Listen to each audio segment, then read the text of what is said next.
nusalli wa nusallim ala Rasulil Karim. Amma ba'd. Para pemirsa di seluruh Indonesia, alhamdulillah pada sore hari ini seperti biasa kita kedatangan seorang ulama yang juga seorang penulis buku legendaris, yaitu Bapak Ustadz Abdullah bin Lubis. Beliau akan menjelaskan mengenai kepemimpinan ala manhajin nubuwah. Jadi pola-pola kepemimpinan ala Islam. Jadi mari kita simak bersama seperti apa kinerja beliau untuk bisa menjadikan referensi bagaimana kita di masyarakat bisa jadi seorang pemimpin yang sesuai yang telah dicontohkan oleh baginda Nabi besar Muhammad Rasulullah SAW. Baik, Pak Ustadz, contoh kepemimpinan yang seperti yang dicontohkan oleh Rasulullah SAW, yaitu kepemimpinan ala manhajin nubuwah, seperti apa Ustadz? Mohon jelaskan kepada pemirsa agar bisa untuk menjadi referensi kita. Terima kasih. Assalamualaikum warahmatullahi wabarakatuh. Waalaikumsalam warahmatullahi wabarakatuh. Allahumma salli ala Muhammad wa ali Muhammad.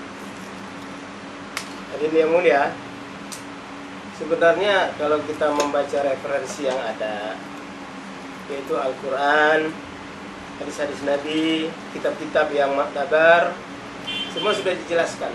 Tidak ada keraguan lagi bahwa dakwah ala minhajin nubuwah, dakwah dengan cara Nabi, inilah yang menyelamatkan umat manusia dari dulu, dari zaman Adam sampai nanti bayi terakhir di hari kiamat. Itu selamatnya karena ada dakwah ala minhajin nubuwah. Selain itu nggak pernah ada. Kalaupun ada, mereka pada akhirnya gugur, rusak lagi. Begitu. Mereka yang menentang dakwah ala minhajin nubuwah ini, mereka rusak sendiri dan mereka akan mati dalam keadaan terhinakan, dan mereka nanti akan masuk neraka di akhirat. Nah, makanya kita jelaskan. Sekarang ini kan gonjang-ganjing masalah kepemimpinan ini. Kalau saya melihat di dalam kitab, itu di dalam kitab Al-Bidayah wan Nihayah di karangan oleh Ibnu Katsir sudah dijelaskan semua rupa-rupa. Keadaan kita ini seperti nonton sinetron, ada scan-nya ternyata. Nah, kita sekarang di scan mana ini ada sekarang. Jadi sudah terjawab di situ. Jadi kita membaca kitab itu, oh rupanya pantas. Nabi sudah menceritakan dulu begini-begini, kejadiannya sekarang betul gitu. Sebagai satu contoh ya, ada 5 tahapan kepemimpinan. Ya, yang pertama adalah nubuwah. Nubuwah itu cara Nabi. Nah, udah selesai, sudah selamat, udah jamin surga. Semua Nabi masuk surga. Nah, kemudian yang kedua, cara khilafah. Khilafah ini adalah diwakili oleh Khulafaur Rasyidin al-Mahdiyyin, Abu Bakar, Umar, Utsman, Ali bin Abi Thalib radhiyallahu anhu. Ditambah al-ashiratul mubasyirah, 10 orang yang dikasih kabar gembira dijamin masuk surga karena dia menerapkan sistem khilafah. Itu juga sudah selesai. Nah, kemudian yang ketiga adalah mulkiyah sultaniyah. Mulkiyah itu kerajaan, sultaniyah itu kesultanan. Nah, yang ini masih setengah-setengah. Yang setengah dia masih bagus ala minhajin nubuwah ikut khilafah dan dia masuk surga. Siapa dia? Itulah cicitnya Umar ibn Khattab radhiyallahu anhu, yaitu Umar bin Abdul Aziz yang pernah menjadi wazirnya Mesir. Bukan saya bilang, kalau orang kan bilang kan gubernur, karena kita tidak memakai sistem demokrasi, tidak menggunakan kata gubernur. Dalam khilafah itu menggunakan kata wazir. Jadi dia adalah wazir. Nah, dia terkenal adil, hak dan adil. Apa terkenal hak dan adil? Dia punya anak, ya kan? Namanya senama dengan saya, Abdurrahman bin Umar bin Abdul Aziz. Kemudian satu ketika qadhi, hakim, memutuskan keputusan apa itu, menghukum 3 orang anak terkena narkoba, tapi hukumnya ringan. Maka wazir memanggil, kenapa kamu hukum ringan, ini kan narkoba. Bagaimana saya menghukum berat, wahai paduka yang mulia, mengatakan kepada wazir Umar bin Abdul Aziz, sedangkan di situ ada anakmu. Merah muka Raja Abdul Aziz ini, wazir. Dia bilang, jangan kau merusak agama ini melalui anak saya. Panggil sidang ulang, diundang, singkat cerita, di sidang dihukum mati. Jadi dihukum mati, jadi anaknya sendiri. Jadi dihukum mati itu tidak ada tebang pilih dalam hukum. Makanya sistem mulkiyah sultaniyah setengah masih bagus ikut khilafah, tapi setengah lagi mereka sudah tercemar dengan kondisi saat ini. Contohnya sudah masuknya Syiah, sudah masuknya Ahmadiyah, sudah masuknya liberalisme, ya kan? Liberalisme ini kan sivilis. Saya sudah menulis buku Sorotan Al-Quran dan As-Sunnah terhadap Islam liberal, dan sudah pernah dibedah di UIA, Universitas Islam Antarabangsa Malaysia. Semua rektorat dan senat di situ sudah mengisi sidang saya, dan buku itu dijadikan salah satu referensi untuk menghampang Islam liberal di Malaysia. Sayangnya di Indonesia dibiarkan. Padahal tahun 2005 Majelis Ulama Indonesia Pusat telah membuat fatwa 10 aliran sesat di Indonesia, termasuk yang saya bilang tadi. Nah, jadi yang ketiga ini pun selamat, setengah selamat. Yang keempat adalah kepemimpinan Jabariyah. Nah, Jabariyah ini artinya aja udah Jabariyah kesombongan. Sebenarnya Jabariyah itu kan, Jabbar itu kan Allah yang sombong. Kenapa dia kok manusia? Nah, kepemimpinan Jabariyah ini sudah tercemar 100% dengan kebatilan-kebatilan. Inilah yang keadaan yang sekarang. Maka lahirlah Montesquieu dengan trias politikanya, eksekutif, legislatif. Melahirlah katanya Vox Populi Vox Dei. Suara rakyat, suara Tuhan. Coba suara rakyat, suara Tuhan. Kalau rakyatnya minum khamar, kalau rakyatnya berzina, masa suara Tuhan? Suara satu orang pelacur sama satu orang ulama dipandang sama di mata demokrasi. Di dalam Islam enggak. Al-ulama warasatul anbiya, beda dong sama seorang pelacur suaranya. Pasti dong beda kan? Ya itu, marwahnya aja sudah beda kan, begitu aja. Nah, jadi nanti lama-kelamaan cara Jabariyah ini lama-kelamaan terjadi satu kejenuhan. Mereka rebutan kursi, rebutan kapling, saling fitnah, saling hantam, saling rekayasa, terjadi macam-macam. Ya kan, apa-apa dijadikan ini, dan korupsi sudah merajalela. Korupsi sudah menjadi hukum riba sudah kemana-mana sudah. Waktu Raja Salman datang, saya kan di situ kan meminta wartawan-wartawan yang supaya menjadi penerjemah tamunya Raja Salman waktu itu. Nah, tapi khususnya orang yang sudah pernah meliput di istana. Kebetulan saya pernah meliput di istana, saya ngelamar. Ngelamar pas hari hanya diterima. Tapi dia bilang, Ustadz sudah terlambat 1 hari. Ini nanti tahun depan aja kapan-kapan. Berarti saya nggak jadi ikut, tapi saya sudah didaftar menjadi salah seorang penerjemahnya Raja Salman untuk mengapakan dia di Indonesia menjadi tamu. Tapi waktu itu tamunya sudah bagus. Nah, situ saya jelaskan. Saya buka kitab bagaimana hukum riba itu, sehingga riba itu merajalela di mana-mana di seluruh dunia sekarang, sehingga manusia, masya Allah, terjebak dengan riba itu sekarang. Padahal Nabi bersabdakan orang yang berjual beli itu tidak boleh berjual beli kecuali dia sudah punya ilmu baik, ilmu dagangan, ilmu perdagangan. Nah itu, nanti keadaan ini jenuhnya bagaimana? Jenuhnya ini tahsabuhum jami'a wa qulubuhum syatta. Kamu kira mereka itu bersatu, bagus, kompak. Ternyata qulubuhum syatta, hati mereka terpecah-pecah.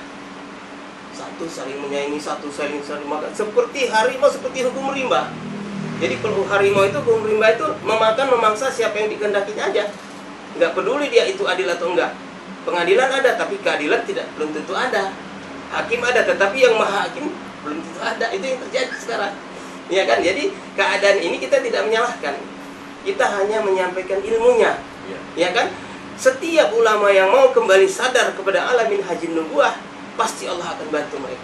Nabi bersabda, taraktu fikum amrain, fa in tamassaktum bihima lan tadillu abada.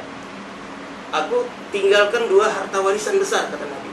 Jika kamu berpegang teguh kepada kedua warisan itu, lan tadillu, pakai kata-kata lan, tidak pernah tersesat kamu selama-lamanya. Apa dia? Kitabullah wa sunnah Al-Quran dan cara hidup, the way of life of Muhammad sallallahu alaihi wasallam. Cara hidup Muhammad sallallahu alaihi wasallam 24 hours daily activities.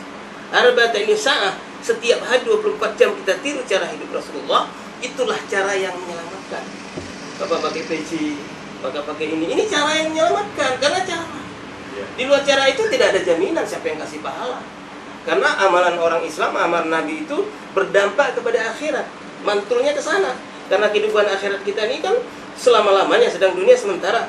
Kalau kehidupan kita di dunia ini salah, tidak dengan cara nubuah, maka berarti tertolak. Man amila amalan laisa lahu fi amrina fahuwa raddun. Siapa yang beramal satu aja amalan, tapi nggak ada perintah, fahuwa raddun, ditolak oleh Allah Subhanahu wa taala. Jangan sampai kita ditolak. Nah, yang terakhir pada pemirsa yang mulia, terakhir karena keadaan sudah begitu, Allah membuat keputusan terakhir kembali. Cara kepemimpinan itu adalah cara nubuah dan cara khilafah. Itu digabung, itulah namanya Al-Mahdi. Al-Mahdi ini satu sosok yang ada. Dia adalah keturunan ke-12 dari Hasan bin Ali bin Abi Thalib. Itu cucunya Rasulullah SAW. Nah, persis dengan nama Rasulullah. Muhammad bin Abdullah alias Al-Mahdi alias Al-Muntazar. Al-Muntazar itu artinya yang sedang ditunggu-tunggu. Nah, sekarang kita tunggu. Nanti keluar dari kebun korma azwahnya Rasulullah di Madinah. Kebun korma azwah, di situ dia muncul, umurnya 40 tahun. Kalau dia keluar, 10 ulama akan berbaiat kepadanya, berjanji setia. 3 dari Hijaz, dari Arab Saudi, 7 dari non-Arab, termasuk dari India, dari Turki, dari Indonesia, dari mana, dari Jogja, itu yang sultan-sultan itu, semuanya akan berbaiat kepada Al-Mahdi. Ini hadis yang menceritakan, bukan pendapat kita. Jadi kita nggak usah egois, nggak sesuai dengan hukum kita di negara kita, itu nggak perlu minta persesuaian hukum kita. Emang kita siapa? Ya kan? Itu kan keputusan Allah, ya kan, nggak perlu meminta persetujuan si fulan bin fulan. Dan pengikutnya itu nanti hanya 7 golongan masuk surga tanpa hisab, ya kan? Asyabab qalbuhum malakun fil masjid, anak muda yang hatinya bergantung di masjid. Rajulun yakhruju fisabilillah min biladi syatta ila biladi syatta, laki-laki yang selalu memperjuangkan agama Allah dari negeri yang berbeda-beda menuju negeri yang berbeda. Yang ketiga, imamun adil, pemimpin yang adil, tidak zalim, tidak jual ayat kursi untuk cari kursi. Yang keempat adalah tajirun shadiq, pedagang yang jujur, tidak kurangi timah 3 orang dan tidak makan riba. Yang kelima, laki-laki digoda wanita cantik tapi dia mengatakan ana akhafullah rabbal alamin, aku takut kepada Allah, tidak terjadi perzinahan. Yang keenam, imra'atu salihah, wanita yang solehah, yang takut kepada Allah, takut kepada suami dan mendidik anak-anaknya untuk agama. Yang ketujuh adalah ahli zikir. Jadi 7 golongan masuk surga tanpa hisab ini nanti menjadi tenteranya Al-Mahdi tanpa rekrutmen. Diketahui karena amalnya. Begitu, jadi otomatis. Jadi nggak ada pilkada, nggak ada pilpres, nggak ada pemilu, mereka otomatis melawan pasukan Dajjal. Pasukan Dajjal mayoritas 7,8 miliar penduduk dunia sekarang, hanya 1,5 miliar orang Islam, itu pun diperas lagi pasukan Al-Mahdi hanya 1/10-nya. Yang sholat berjamaahnya rutin 40 hari tidak kurang taminatullah. Nah, itulah. Jadi nanti pasukan Dajjal itu 3 golongan. Yaitu kasihatun aryat, wanita berpakaian tapi telanjang. Yang kedua, ulama suk, ulama yang jahat. Yang ketiga adalah orang-orang hebat dunia. Nah, 3 ini. Tapi mereka mayoritas. Dan sebelum ini terjadi, turun Isa ibnu Maryam. Isa ibnu Maryam itu adalah Nabi Isa, ya kan, turun dari langit pertama, dan dia tugasnya 3. Yang pertama dia akan menghancurkan salib, yang kedua dia akan membunuh babi, yang ketiga dia akan memancung leher Dajjal. Nah, dan dia nanti turun sholat subuh pertama di Palestina, tapi dia bukan Masjid Al-Aqsa. Dia yang menjadi muazzin, Imam Mahdi yang menjadi imam. Disitulah terjadi idza zulzilatil ardu zilzalaha wa akhrajatil ardu athqalaha. Apabila diguncang dunia segoncang-goncangnya, maka keluarlah isi perut bumi dan semua orang bertanya. Itulah terjadi hari kiamat. Jadi ending time is coming. Now coming soon, sekarang akan datang, tapi satu saat ending time is coming. What are you doing? Apa yang akan kerjakan? Maka saya anjurkan kita orang-orang Islam ini jaga keamanan iman kita, jaga amal ibadah kita, jaga istiqomah, jaga kita keluarga kita, supaya kita sampai kepada tujuan.